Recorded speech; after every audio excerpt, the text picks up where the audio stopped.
네, 반갑습니다. 오늘 본문 말씀 가지고 일곱 영과 별을 가지신 분이라는 제목으로 함께 은혜를 나누겠습니다. 이제 오늘부터는 사대교회에 대한 말씀인데요. 이제 그 지난주까지 우리가 두아디라 교회에 대한 말씀을 드렸어요. 자, 두아디라 교회 어떤 것을 칭찬받았었죠? 두아디라 교회가 인내를 잘하고 있다 그랬어요. 인내. 근데 그 인내가 막연한 인내가 아니라 그 뜸부기 오빠 생각하는 그런 그 막연한 기대가 인내가 아니라 분명한 믿음과 분명한 확신 속에서 기쁨을 갖고 확신을 갖고 기다리고 있는 그런 인내를 잘 하고 있다는 말씀을 드렸어요. 그래서 그렇게 인내를 기쁨과 확신을 갖고 인내할 수 있는 그 힘은 어디서 나온다 그랬어요? 그렇죠. 뿌리 깊은 영성에서, 깊은 말씀의 묵상, 깊은 기도, 그 뿌리 깊은 영성에서부터 분명한 믿음이 나오고 그 분명한 믿음에서부터 기쁨으로 기다리는 소망과 인내가 나온다는 말씀을 드렸어요. 그래서 한 주간도 여러분 뿌리 깊은 영성으로, 아니 우리의 남은 삶을 더 뿌리 깊은 영성으로 살아가는 여러분 되시기를 축복합니다. 자, 이제 오늘은 5번째 교회입니다. 7교회 중에 5번째 사대교회에 주시는 말씀인데요. 사대교회의 그 특징은요, 다른 그 교회들은 먼저 잘한다 하고 칭찬하는 거 하나 해주고 그 다음에 책망하시고 이렇게 나오는데 이 사대교회는 칭찬이 없어요. 그 앞부분에. 그러니까 잘하는 거는 별로 없고 잘못하는 게 너무 많은가 봐요. 그래서 바로 이제 책망이 먼저 나오거든요. 나중에 끝에 나오는 라오디게아 교회도 좀 그런 모양새긴 한데 자, 오늘 이 사대교회에 나타나시는 예수님의 모습이 어떤 모습인가 우리 1절 말씀 중심으로 좀 살펴볼 거예요. 1절 말씀 우리 같이 봉독합니다. 사대교회의 사자에게 편지하라. 하나님의 7 영과 7 별을 가지신 이가 이르시되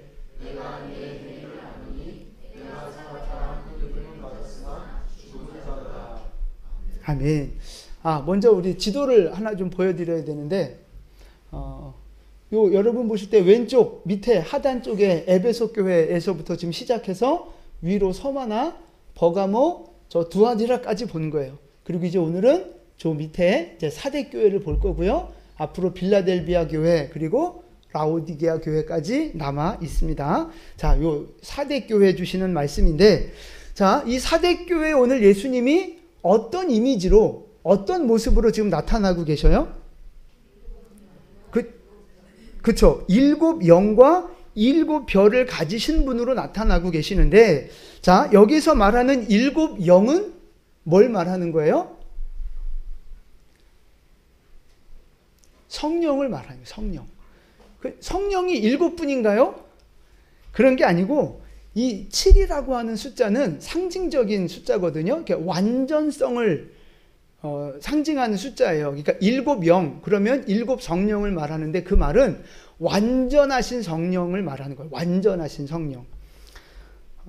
우리 5장 6절로 한번 넘어가 보세요. 성경책을 좀 피셔서 5장 6절로. 5장 6절 중간부터 보시면요. 5장 6절에 그에게 7 뿔과 7 눈이 있으니 보이시죠? 7 뿔과 7 눈이 있어요. 근데 그 눈이 뭐냐 하면 온 땅에 보내심을 받은 하나님의 7 영이라. 그래서 이 7 영은요, 완전하신 하나님의 성령을 성경에서 지금 이렇게 해석해 주고 있어요. 그러면 이 7 영은, 완전하신 성령님은 지금 뭐 하시는 거예요? 그 5장 6절에 보니까 온 땅에 보내심을 받은 거예요. 온 땅에. 하나님의 성령이 이 땅 가운데 와 계신다고요. 그래서 이 땅 가운데 성령님이 오셔서 그럼 뭘 하시는 거예요? 눈이라는 이미지를 썼잖아요. 눈. 그럼 무슨 일을 하고 계신다는 걸 보여주는 거예요? 그 보고 계신다는 거. 살펴보고 계신다. 그래서 두아디라 교회에서는 불꽃 같은 눈으로 이렇게 오셨잖아요. 그러니까 성령님이 하시는 일이 이 온 땅을 지금 살펴보고 계신다는 거예요. 뭐를 살펴봐요? 그렇죠? 다 보세요. 다. 다 보고 계세요. 주님의 이 레이더를 피해 나갈 방법은 없어요. 다 보고 계세요. 자, 그런데 특별히 어떤 것을 보시느냐 하면 2절 말씀 보세요. 오늘 본문 2절 같이 봉독합니다. 너는 일깨어 그 남은 바 죽게 된 것을 굳건하게 하라. 내 하나님 앞에 내 행위에 온전한 것을 찾지 못하였으니. 그러니까 지금 뭘 찾고 계신 거예요? 행위가 온전한 걸 찾고 계시는데 지금 그걸 못 찾고 계신다 이렇게 말씀하고 계시는 거예요. 사대교회에서는 행위가 온전한 자를 못 찾으셨대요. 이제 나중에 4절 가면 이제 거기 몇 명이 나오기는 하지만 이제 그건 이제 다음 주에 말씀을 좀 살펴보기로 하고요. 중요한 건 오늘 성령님께서 이 땅에 찾아오셔서 행하시는 일이 뭐냐? 찾으신다는 거예요. 누구를? 행위가 온전한 사람들을, 하나님의 백성들을 다 살펴보시면서 지금 찾고 계신다는 거예요. 하나님이 찾으시는 온전한 사람은 어떤 사람이냐? 성경에 보면 하나님이 이렇게 찾으시는 사람들이 몇 구절 나오는데 먼저 창세기 18장입니다. 우리 26절 같이 봉독합니다. 여호와께서 이르시되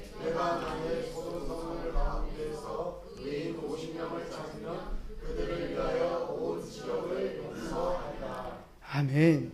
소돔성에 멸망시키기 전에 가서 의인 찾으시는 모습이 나오잖아요. 처음에 50명을 찾겠다 했다가 나중에 10명까지 줄어들었지만 분명한 건 뭐냐면 하나님은 이 땅에 오셔서 누구를 찾으신다고요?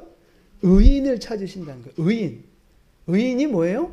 말씀대로 거룩하게 살아가는 사람을 말하는 거예요. 세상의 정욕과 육체의 정욕에 빠져서 세상에 그 때가 묻어서 살아가는 사람이 아니라 하나님의 말씀을 따라 순종하는 사람, 거룩하게 살아가는 그 사람을 여호와께서 성령께서 지금 찾고 계신다는 거예요. 자, 그리고 요한복음 4장 23절 말씀도 보겠습니다. 아버지께 참되게 예배하는 자들은 영과 진리로 예배할 때가 오나니 곧 이때라. 아버지께서는 자기에게 이렇게 예배하는 자들을 찾으시느니라. 아멘. 어떤 사람을 찾으신다고요? 예배하는 자. 영과 진리로 예배하는 사람을 찾으신다는 거예요. 그러니까 그냥 예배 구경하는 사람 아니고요. 그냥 예배에 참석했다 가는 사람 아니고요. 영과 진리로 온 마음을 다해서 하나님을 사랑하고 예배하는 사람, 그 사람을 성령님이 지금 찾고 계신다는 거예요. 그러니까 보세요, 여러분. 하나님을 예배하는 사람은 말씀을 소중하게 여기고 말씀에 순종하는 사람이거든요. 하나님을 예배하는 사람은요, 기도하는 사람이에요. 기도하면서 하나님과 동행하는 사람. 그게 예배자이거든요. 또 예배하는 사람은요, 하나님이 맡겨주신 사명에 충성하는 사람이에요. 예배하는 사람은요, 이 세상에 물들지 않은 거룩하게 구별된 삶을 살아가는 사람입니다. 그러니까 결국 이 말을 다 합치면은요, 예배자는 의인의 삶을 살고요, 의인은요, 결국 예배자의 삶을 살아간다는 거예요. 그러니까 하나님이 의인을 찾고 예배자를 찾으신다는 말은 결국 같은 말이라고요. 여러분, 예배하는 사람이 말씀을 소홀하게 여길 수 있어요? 진짜 예배자가 말씀을 소홀하게 여길 수 있어요? 그건 말이 안 되는 거예요. 하나님을 예배하는 사람이, 영과 진리로 예배한다는 사람이 기도하지 않고 순종하지 않을 수 있어요? 맡겨준 사명에 충성하지 않으면서도 예배자라고 할 수 있어요? 예배하는 사람이 세상이 좋아서 세상에 물들어서 세상을 부러워하면서 그렇게 산다는 게 말이 됩니까? 그럴 수 없는 거예요. 그러니까 물론 현실, 우리의 모습 속에서는 그럴 수 있죠. 예배자라고 하면서도 막 이런 엉뚱한 삶을 살 수 있죠. 그러나 진짜는 그럴 수 없다는 거예요. 진짜 예배자, 진짜 의인은요, 그렇게 살 수 없다는 거예요. 의인인 척, 예배자인 척 할 수는 있지만 진짜 예배자는 그럴 수 없다는 거죠. 근데 하나님이 찾으시는 사람은 어떤 사람이에요? 주일 예배 안 빠지는 사람이 아니고요, 진짜 예배자를 찾으신다고요. 영과 진리로 진짜 예배하는 자, 세상과 다르게 거룩하게 구별되어 살아가는 말씀대로 순종하는 그 의인을 하나님은 오늘도 찾고 계신다는 사실입니다. 그래서 하나님의 영이 이 땅에 오셔서 그렇게 의인을 찾으시고 예배자를 찾다가 찾아낸 사람 누가 있을까요? 바로 다윗을 찾으셨어요. 물론 여러 사람들이 있지만 그 중에 다윗을 찾아내셨어요. 사도행전 13장 말씀입니다. 같이 봉독할게요. 패하시고 다윗을 왕으로 세우시고 증언하여 이르시되 내가 이새의 아들 다윗을 만나니 내 마음에 맞는 사람이라 내 뜻을 다 이루리라 하시더니. 아멘. 원래 사울이 왕이었는데 그 사울 왕을 패하시고 다윗을 왕으로 세우시고 하시는 말씀이 뭐냐 하면 이새의 아들 다윗을 만나니 내 마음에 합한 사람이다. 내가 다윗을 통해 내 뜻을 이루겠다 말씀하시는 거예요. 그런데 여기서 이새의 아들 다윗을 어떻게 하셨다고요? 만났다 그랬잖아요. 그냥 길 가다가 만났다는, 우연히 만났다는 뜻이 아니고요. 한글 성경에는 그냥 만났다고 표현되어 있지만 원어의 원어를 보면 찾았다, 찾아냈다 이런 의미가 있어요. 그러니까 하나님이 하나님의 마음에 맞는 사람을 찾고 찾아다니신 거예요. 그리고 이 사람이 진짜 내 마음에 맞는가? 이 사람이 정말 거룩하게 말씀을 소중하게 여기는 사람인가? 하나님이 자세하게 조사하셨다는 의미가 있어요. 그렇게 찾으셔서 조사한 다음에 딱 최종 결정을 내려서 너는 내 마음에 합한 사람이다 라고 최종 선택한 사람이 바로 다윗이었다는 거예요. 다윗. 그래서 다윗을 하나님이 왕으로 높여주셨고 그 다윗을 영광스럽게 하셨죠. 그리고 그 다윗을 통해서 하나님의 뜻을 이루어가는 하나님의 도구로 사용하셨다는 거예요. 중요한 건요, 하나님이 이 땅에 성령을 보내셔서 하나님의 사람을 찾고 계세요. 온전한 자, 예배자, 의인. 그래서 찾아낸 사람이 다윗이었는데 그 다윗을 찾으시고 찾아내셨던 그 예수님이 오늘도 이 땅에 오셔서, 우리 가운데 오셔서 하나님의 그 사람을 찾고 계신다는 사실입니다. 오늘도 하나님은 우리 가운데 오셔서, 이 땅에 오셔서 의인을 찾고 계시고요, 예배자를 찾고 계시고요, 하나님의 말씀에 순종하는 자를 찾고 계신단 말이에요. 기도하는 사람을, 말씀을 소중하게 여기는 충성된 사람을 하나님이 오늘도 찾고 계신다는 사실을 믿으시기 바랍니다. 그 사람을 찾고 찾으셔서 그 사람을 높이시고 그 사람을 영광스럽게 하시고 그 사람을 통해서 오늘도 하나님의 뜻을 이루어 나가시는, 그 사람을 통해 역사하시는 하나님의 역사가 오늘도 계속되어지고 있다는 사실입니다. 여러분, 간절히 바라기는 오늘 하나님이 사람을 찾고 계시는데 그 찾으시는 하나님 앞에 찾아내지고 발견되어지는 그 사람이 바로 오늘 내가 되어지기를 축복합니다. 하나님 오늘 누구를 찾고 계신다고요? 그렇죠. 그 사람이 누가 돼야 된다고요? 내가 돼야 된다고요. 내가. 하나님이 지금도 우리 영광교회를 바라보고 계세요. 우리 영광교회를 바라보시면서 내가 내 마음에 합당한 자가 누구일까? 나를 참되게 예비하는 자가 누구일까? 쉬지 않고 기도하는 자가 누구일까? 내가 높여주고 내가 그를 영광스럽게 하고 내가 그를 통해 내 뜻을 이루어갈 만한 사람이 누구일까를 하나님이 오늘도 찾고 계신다는 사실이에요. 여러분, 하나님이 찾고 계시는데 주님 앞에 발견되어지는 여러분 되시기를 축복합니다.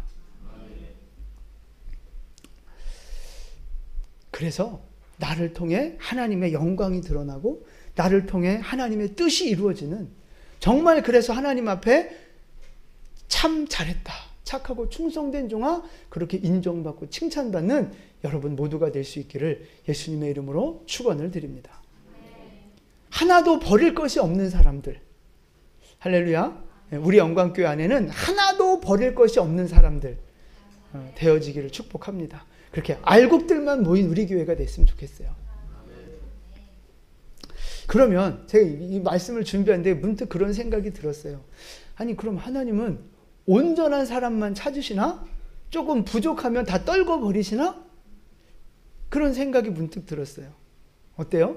하나님은 좀 부족하면, 좀 가벼우면 다 불어버리시고 온전한 자만 찾으셔서 선택하시고 축복하실까요?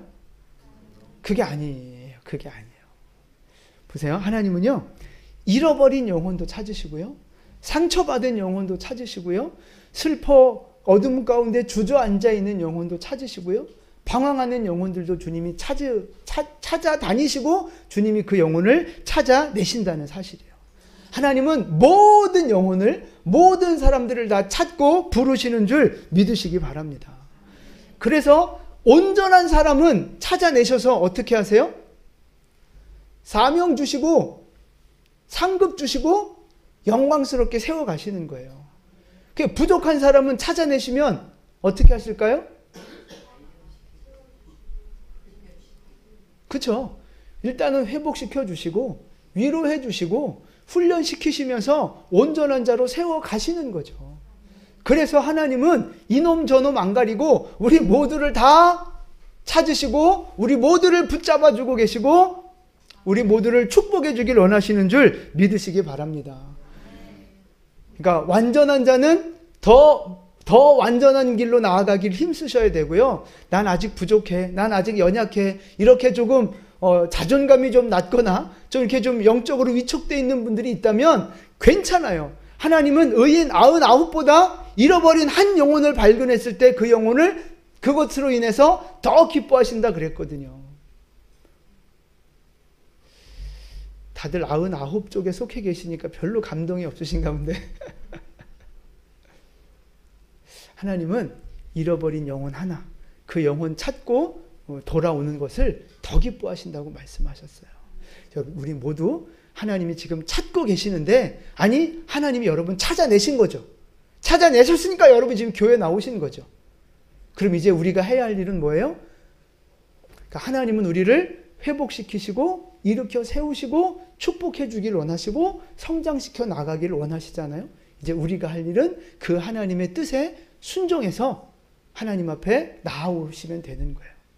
하나님의 부르심의 손길에 순종해서 주님 앞에 나아올 때 우리의 믿음이 더 견고하게 세워지고 우리의 잃어버린 축복들이 더 부어지게 될 것이고 하나님의 영광의 자리로 더 가까이 나아가는 우리 모두가 되어질 줄로 믿습니다.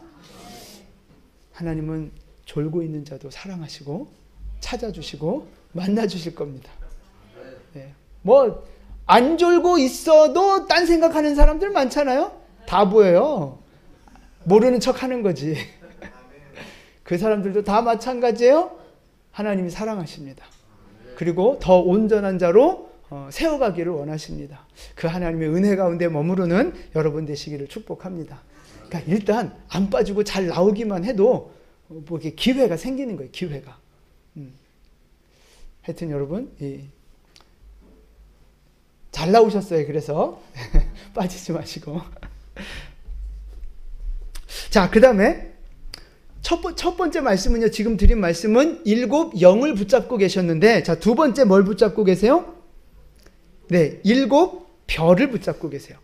여기서 말하는 별은 뭐예요? 가장 1차적으로는 그 교회의 리더들, 목회자들을 말하는 거예요. 7 교회에 있는 목회자들, 그 사람들을 말하는 거고요. 결국 목회자는 누구를 대표해요? 교회를 대표하는 거잖아요. 근데 교회는 곧 누구예요? 성도들이잖아요. 그러니까 이 7 별을 붙잡고 있다는 말은 꼭 주의 종만 붙잡고 있다 이건 아니고 모든 교회, 모든 성도들을 붙잡고 계신다라고 이해하시면 좋을 것 같아요. 그래서 7 영과 7 별을 가지신 이가 이루시는데, 여기서 말하는 가지다라는 말은요, 붙잡고 있다는 의미도 있는데, 붙잡고 있다는 의미보다 더 강한 의미가 뭐냐 하면, 너는 내게 속했다라고 하는 소유권의 의미가 더 강해요. 그러니까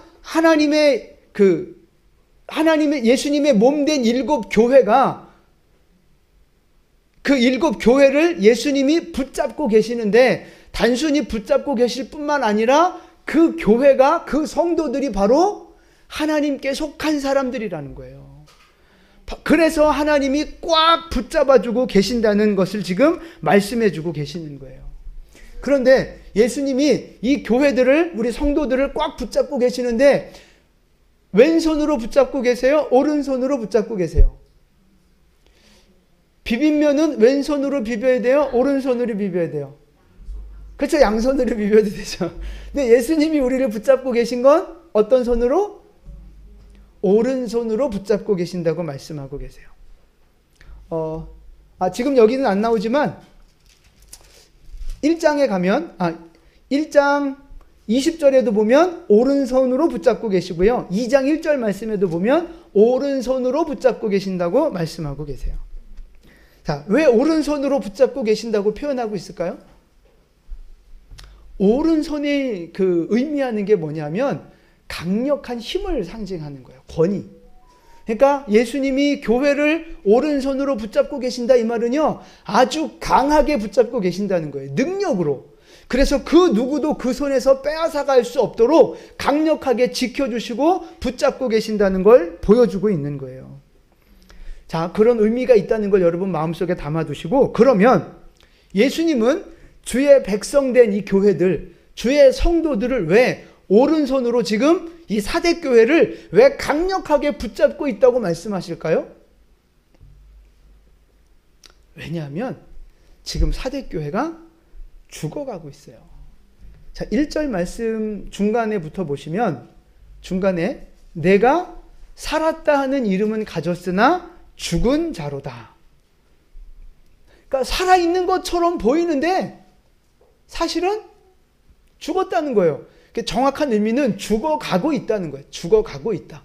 분명히 살아있는 것, 멀쩡한 것 같은데 사실 영적으로 보면 죽어가고 있다는 걸 말씀하고 계시는 거예요. 왜 이런가? 그 사대교회의 상황을 잠깐 말씀드리면요. 사대교회는요, 이 사대라고 하는 도시가 굉장히 그 부유한 도시였다 그래요. 그 금광이 있었고 사금도 많이 나오고 그래서 경제적으로 아주 부유한 도시가 이 사대 지방이었어요. 그리고 다른 지역에 있는 교회들은요, 아주 징글징글하게 핍박도 많고 그 박해도 있고 또 경제적인 어떤 왕따를 당하고 핍박받아서 경제적인 어려움도 있고 많은 교회들이 어려움을 당했던 거 지금까지 살펴봤잖아요. 심지어 순교자들도 나왔고 교회가 막 이단들 때문에 두 개로 쪼개지고 막 이런 일도 나왔고 지금까지 교회들이 다 그랬는데 이 사대교회만큼은 특별히 그런 기록이 없어요. 그러니까 다른 지역에 비해서 물론 핍박이 없진 않았겠죠. 여기에서도 큰 우상 신전이 있었고 뭐 그랬던 걸 보면 유대인들의 회당도 아주 어마어마하게 웅장한 회당들이 있었고 이런 걸 보면 분명히 유대인들의 핍박도 있었고 이방 우상 섬기는 사람들이 주는 어려움도 있었지만 그렇게 막 기록으로 남길 만큼 특별한 어려움이나 그런 것이 없었던 것으로 보여져요. 자, 그럼 보세요. 교회가 생겼어요. 복음이 들어가서 교회가 생겼어요. 근데 핍박이 없어요. 핍박이 없으면 보통은 교회가 이 초대교회 이 영성 알잖아요, 여러분. 이 초대교회의 뜨거운 영성, 살아있는 복음, 이 복음이 들어갔어요. 그러면 교회가 성장하겠어요? 성장 잘 안 하겠어요? 성장하죠. 성장하죠. 그 생생한 복음이 들어갔는데 성장하죠. 성장하는데 그 성장 속도가 굉장히 빠른 거예요. 특별히 사대교회가. 왜? 핍박이 없으니까. 박해가 없으니까. 그런데 천국 소망과 어떤 그 성령의 역사와 능력들이 나타나니까 사람들이 확 몰려드는 거예요. 그러니까 보세요. 갑자기 막 교인들이 막 몰려들어요. 교회가 막 성장해요. 그러니까 막 분위기가 좋잖아요. 막 그러니까 이런저런 행사도 하고 막 봉사활동도 하고 전도도 나가고 막 북치고 장구치고 교회 분위기가 막 너무 좋은 거예요. 그러니까 교회를 보면 야, 저 사대교회 아주 활력 있네. 저 사대교회 살아있네. 너무 좋은 거예요. 그래 보이는 거예요. 그런데 문제는 보여지는 모습은 그런데 영적으로 사대교회를 진단해 봤더니 영적으로는 죽어가고 있고 병들어가고 있고 약해져 가고 있더라 하는 거예요. 지금 예수님이 그렇게 진단하고 계시는 거예요. 행사도 많이 하고 사람도 막 몰려오고 너무너무 좋아 보이는데 그 사대교회는 기도가 약해져 가고 있고 말씀이 약해져 가고 있고 하나님과의 관계가 소홀해져 가는 죽어가는 교회더라 예수님이 진단하고 계세요. 근데 중요한 문제는 뭐냐면 사대교회는 자기가 죽어가고 있다는 걸 모른다는 거예요.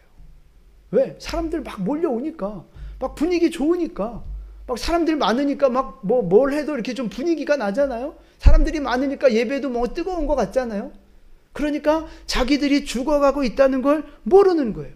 사람들이 많고 뭐 북적북적하고 막 그러니까. 근데 사실은 영적으로 죽어가고 있고 병들어가고 있는 교회였다는 걸 주님이 아시고 지적하고 계시는 거예요. 이 사대교회를 보면서 오늘 우리의 모습을 좀 돌아보시고 점검해보면 좋을 것 같아요. 지금도 이 땅에 크고 화려한 교회들이 참 많이 있습니다. 뭐 이렇게 큰 교회를 비판하자는 거 아니에요. 나도 우리 교회가 더 큰 교회 됐으면 좋겠고, 정말 김포에서 제일 큰 교회 됐으면 좋겠고, 막 큰 교회를 뭐 비판하는 게 아니에요. 그러니까 큰 교회 가면 장점들이 참 많이 있습니다. 좋은 점들이 많아요. 여러 가지 교육도 많고, 세미나도 많고, 뭘 하나 해도 막 사람들이 많으니까 분위기가 나잖아요, 분위기가. 그러면 그런 교회 보면 막 교회가 살아있는 것 같고, 막 성장하니까 정말 좋은 교회 같고 막 이런단 말이죠. 좋은 교회예요. 그러니까 그런 것 자체는 좋은 거예요.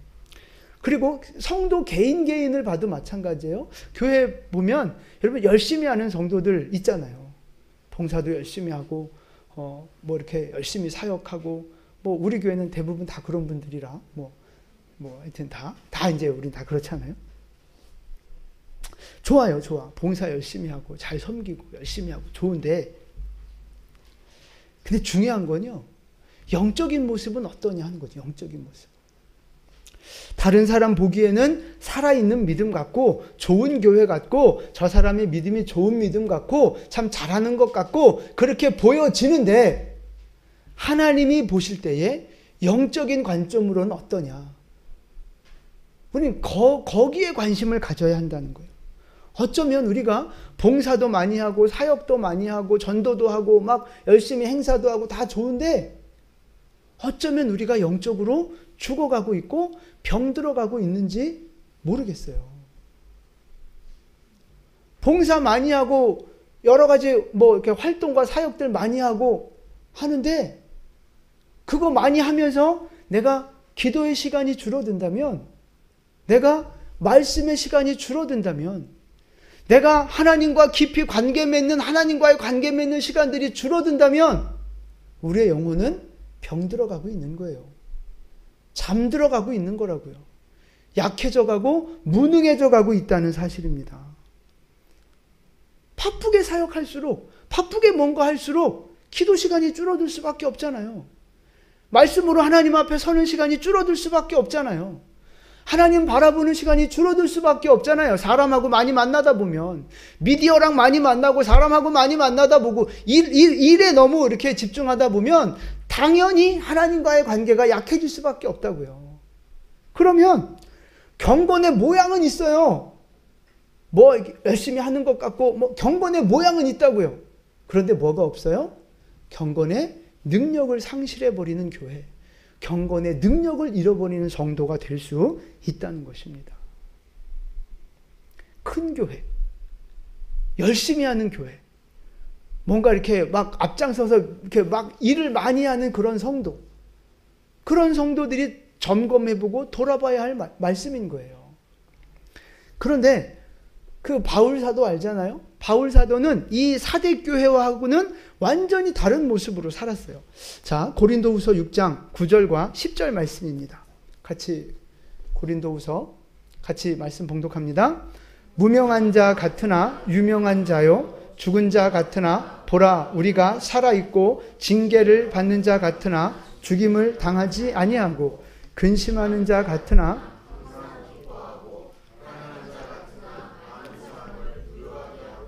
아무것도 없는 자 같으나 모든 것을 가진 자로다. 아멘. 바울 사도가 자기 공동체를 향해서 고백하는 거예요. 우리는 무명한 자 같으나, 그러니까 세상에서 별 이름 낼 것도 없고 별로 누가 알아주지도 않고 무명한 사람처럼 보여지지만 사실은 유명한 자라는 거예요. 영적인 세계 속에서 하나님이 알아주시는 이름이 있는 사람이라고 말하는 거예요. 죽은 자 같으나 살아있다. 이 말은 죽음의 고비를 참 많이 넘겼다는 거예요. 그러나 우리는 여전히 살아있고 승리해 있고 일어서 있다. 그 말씀을 하시는 거예요. 그리고 10절에 보니까 근심하는 자 같으나, 왜요? 늘 겉모습이 늘 형편이 없거든요. 여행 다니고 전도하러 다니고 박해받고 하면서 겉모습이 볼품 없거든요. 돈도 없고. 그러니까 근심하는 자처럼 보여요. 사람들이 볼 때는. 그러나 항상 마음에 기쁨이 있는 거예요. 가난한 것처럼 보이지만 많은 사람을 부유하게 해주는 자고 아무것도 없는 것 같으나 모든 것을 가진 사람이라고 고백하고 있는 거예요. 여러분, 이 고백이 오늘 우리의 고백이 될 수 있기를 주님의 이름으로 축원합니다. 여러분 보세요. 지금 사대교회는 살아있는 것 같지만, 화려해 보이지만, 아주 좋은 것 같지만 사실은 죽어가고 병들어가고 있는 교회였음에 반해서 이 바울은요, 정말 거지 같고 없는 것 같고 무시받는 것 같지만 그 안에 기쁨이 있고 소망이 있고 생생한 살아있는 어떤 그 열정이 있고 모든 것을 가진 자라고 고백하고 있단 말이에요. 여러분, 왜 이렇게 다를까요? 똑같은 하나님을 믿고 살아가는데, 똑같은 예수님을 만났는데 왜 사대교회 성도와 이 바울의 이 모습이 왜 다르냐고요. 여러 가지 이유가 있겠지만 오늘 한 가지만 말씀드리자면, 바울의 믿음은요, 살아있는 믿음이었기 때문에 그런 거예요. 살아있는 믿음. 바울은요, 가슴속에 말씀이 살아있는 사람이었어요. 바울은요, 기도가 살아있는 사람이었어요. 그래서 말씀이 살아있으니까 그 말씀 앞에 굴복할 줄 알았고요. 기도가 살아있었기 때문에 기도의 능력을 경험하며 살았다는 거예요. 그게 다른 거예요. 그게 달라. 사대교회는 기도도 하는 것 같고 말씀도 아는 것 같고 했지만 그게 살아있는 말씀이 아니고 살아있는 기도가 아니었던 거죠. 그러니까 말씀은 알아도 그 말씀 앞에 굴복할 줄 모르는 거예요. 왜? 그 말씀이 죽어 있으니까, 능력이 없으니까. 기도는 하지만 기도의 능력을 경험하지 못하는 거예요. 왜? 기도가 죽어 있으니까. 그냥 형식적인 기도해야 되니까 기도하는 그냥 그런 종교적인 기도였으니까 기도의 능력을 경험할 수 없는 거예요. 그러니까 기도도 있는 것 같고 말씀도 있는 것 같지만 결국은 죽어가고 병들어가는 교회였다는 거죠. 근데 바울은요, 완전히 달랐어요. 살아있는 믿음. 말씀이 살아있고 기도가 살아있는 거예요. 그러니까 살아있는 말씀 앞에 굴복하는 삶을 살고요. 살아있는 그 기도의 능력 앞에 그 기도의 능력을 경험하고 누리는 삶을 살아갔다는 거죠. 여러분, 오늘 우리의 믿음은 어떻습니까? 우리의 믿음.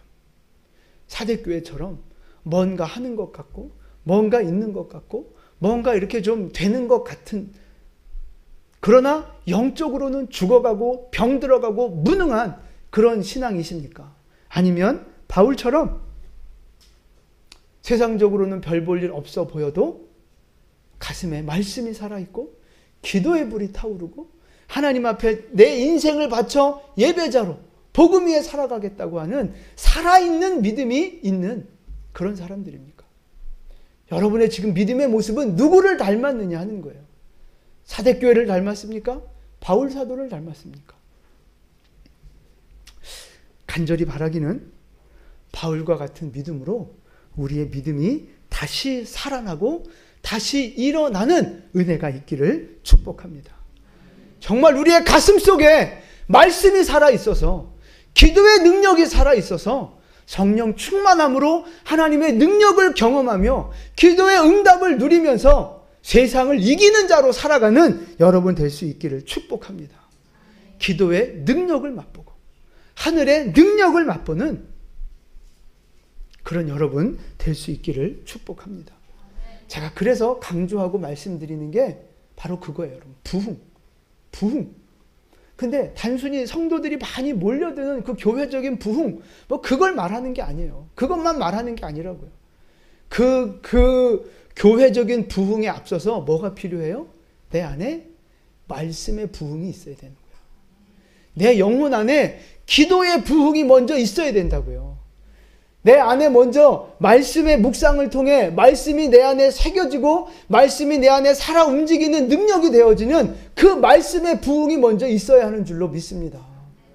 그냥 형식적인 기도가 아니라 정말 기도의 불이 타오르고 기도할 때 가슴이 뜨거워지고 하나님 앞에 부르짖어 기도하는 그 기도의 열정이 우리 안에 먼저 회복되어지는 기도의 부흥이 우리 안에 먼저 있어야 할 줄로 믿습니다. 이 말씀의 부흥, 기도의 부흥이 우리 안에 먼저 회복될 때 내 인생도 복을 받고 교회도 부흥하며 하나님의 복을 받고 우리가 하나님이 기뻐하시는 성도로 이 세상을 승리할 수 있는 줄로 믿습니다. 여러분, 말씀이 내 안에 살아있을 수 있도록 기도가 내 삶의 능력이 될 수 있도록 살아있는 말씀, 살아있는 기도가 될 수 있도록 믿음의 몸부림을 치면서 주님 앞에 더 나아가는 여러분 되시기를 축복합니다. 자, 여러분, 그래서 우리가 어떻게 하면 이 말씀의 부흥, 기도의 부흥을 통해서 하나님 앞에 살아있는 믿음으로 승리할 수 있느냐? 자, 지금 이 죽어가고 있는 사대교회를 회복시키기 위해서 예수님이 하고 계시는 일이 뭐라 그랬어요? 오른손으로 강력하게 붙들어주고 계시다 그랬잖아요. 지금 그 이미지를 보여주고 계시는 거예요. 오른손으로 강력하게 꽉 붙잡고 계시는 걸 지금 보여주시는 거예요. 이 이미지로 나타나신 거예요. 이 이미지를 통해서 지금 예수님이 하고자 하시는 말씀, 하고 싶은 말씀이 뭐겠어요? 그쵸? 너 지금 죽어가고 있어. 너 지금 약해져 가고 있어. 너 이대로 가면 큰일 나. 안 돼. 더 이상 널 내버려 둘 수 없어. 내가 너를 붙잡고 있다. 내가 너를 지켜주고 있다. 내가 너를 이끌어주고 있다. 너는 내 것이다. 너는 내 소유다. 너는 내 지체고 너는 내 백성이다. 내가 너를 붙들어 주겠다. 나는 너를 절대 포기하지 않을 것이다. 너 다시 살아나라. 너 다시 일어나라. 그 말씀을 하고 계시는 거예요. 꽉 붙잡고 계시면서 너는 다시 살아나라. 너는 다시 일어나라. 그렇게 말씀하고 계시는 거예요. 이 죽어가고 약해져가고 있는 사대교회를 향해서 예수님이 응원의 메시지를 던지시고 격려하시면서 이끌어주고 계신다는 걸 보여주고 계시는 거예요. 여러분, 오늘 우리도 마찬가지 아닐까요? 사대교회를 붙잡고 계신 예수님께서 오늘도 저와 여러분을 꽉 오른손으로 능력 있게 붙잡고 계신다는 사실을 믿으시기를 바랍니다. 우리가 죽어가고 있고 연약한 모습이 있지만 하나님이 우리를 꽉 붙잡고 계시면서 말씀하시는 거예요. 너는 내 거야. 내가 너를 책임질 거야. 너 지금 죽어가고 연약해져 가고 있지만 내가 너를 붙잡고 내가 너를 인도해 가고 있기에 너는 승리할 수 있어. 나는 너를 포기하지 않을 거야. 너 다시 일어나라. 너 다시 살아나라. 그렇게 우리를 향해서 말씀하고 계신다는 사실입니다. 하나님의 음성이 여러분에게 들려지기를 축복합니다. 우리가 다시 살아나고 다시 일어나려면 하나님의 그 능력의 손 안에서 우리가 다시 일어나고 다시 살아나려면 어떻게 해야 돼요? 하나님이 호세아 선지자를 통해서 우리에게 말씀하셨어요. 오라 우리가 여호와께로 돌아가자.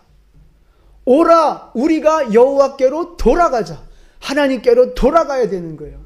하나님이 우리를 붙잡아주고 계시고 하나님이 우리를 지켜주고 계시고 이끌어가고 계시는데 그렇게 하길 원하시는데 내가 자꾸만 하나님에게서 멀어지면 내가 자꾸만 세상을 향해 달려나가면 인격적이신 하나님이 더 이상 어떻게 하실 수 없다고요.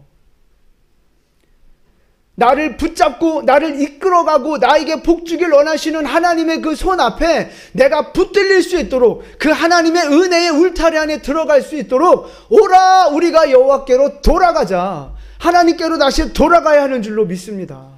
다시 예배 자리로 돌아오시고 다시 말씀의 자리로 돌아오시고 기도의 자리로 돌아오시기를 바랍니다.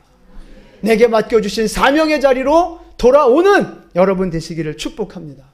내가 주님 앞에 돌아올 때 내가 고침을 받고 내가 살아나고 내가 하나님의 영광과 축복을 누리게 된다는 사실입니다. 여러분, 오늘 하나님은 여러분을 찾고 계세요. 아니, 여러분을 찾아내셨죠. 이제 우리가 해야 할 일은 주님 앞으로 돌아가는 일입니다. 오라, 우리가 여호와께로 돌아가자. 여러분, 하나님께로 돌아오십시오. 교회로, 예배의 자리로, 기도와 말씀의 자리로 다시 돌아오는 여러분 되시기를 축복합니다. 그래서 지금 죽어가고 있는, 약해져가고 있는 우리의 믿음이 다시 살아나고 다시 일어나는 축복을 누리기를 축복합니다. 그래서 우리가 경건의 능력도 회복하고 기도의 능력도 회복하면서 세상을 이기는 자로, 하나님의 복을 누리는 자로 승리하는 여러분 되시기를 예수님의 이름으로 축원합니다. 아멘. 기도하겠습니다.